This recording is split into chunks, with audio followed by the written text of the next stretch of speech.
Ubisoft have just released their first ever title update for Assassin's Creed Shadows, which includes brand new content for you to play for free. So I'm going to break it all down for you in the next 5 minutes, as well as take you through new gameplay changes so you can decide if it is worth downloading this title update. So if you do find this video helpful or informative, please do leave a very quick like down below and I will keep making them for you. Now, the update is available for you to download right now, and it is available for you to play, with the patch size itself coming in at 4.5 gigabytes on the PS5, with the Xbox Series X and S coming in at 20. The PC is sitting at 17 and Steam is on 8.5 and the Mac on 9, with this patch predominantly being focused around the new free story pack called the Works of Luis Frois, and let's go through that together right now.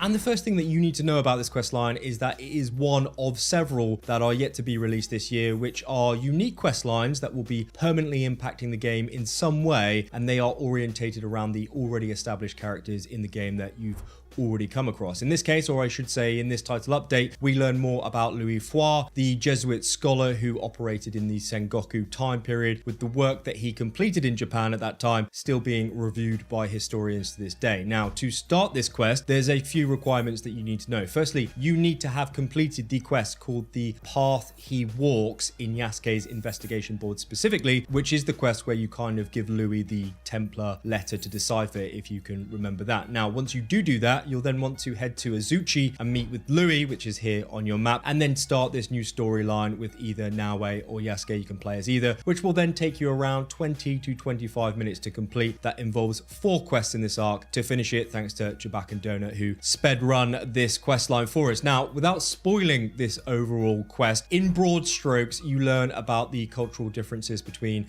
Japan and Europe during the 16th century. But what is quite perplexing is that there is no in-game rewards for finishing this new content update, which, to be honest with you, I'm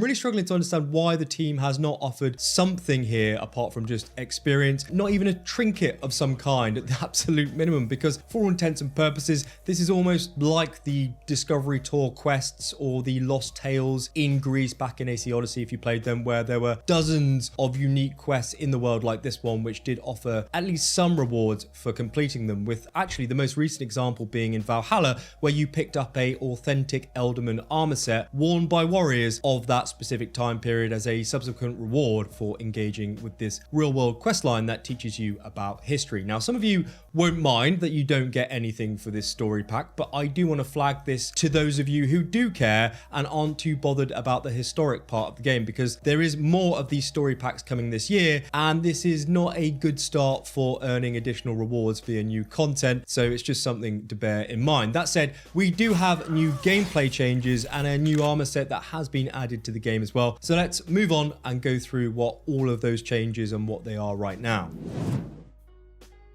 First of all, the Codex has been revamped in this game, which means that all of the dozens of characters, allies, and enemies that you met in the game but then completely forgot about have been added into this menu with some cool art next to their names, which should have been in the game from launch, as it is a great way to quickly recap their storylines, especially if you've not logged on in a couple of weeks. So it is good to see it here. It's a positive update for me. Next up, the dev team continues to optimize the game behind the scenes, as well as improving performance and stability throughout Shadows, which you may recognize when you do log in. However, there are a couple important top line changes here that I think you should know. Firstly, and perhaps controversially, destructions of Japanese shrines in this game have now been blocked by Ubisoft, where the Japanese Prime Minister Shigeru Ishiba, apologies for the pronunciation there, but he recently stated that Japan will not tolerate any acts of cultural disrespect in this game, with Ubisoft now making this change. So I am very keen to hear your thoughts, your hot takes on this topic down below in the comments. Now, moving on, guaranteed assassination was still not working as intended when using your kunais after the recent update, but this should now have been fixed. And Naoe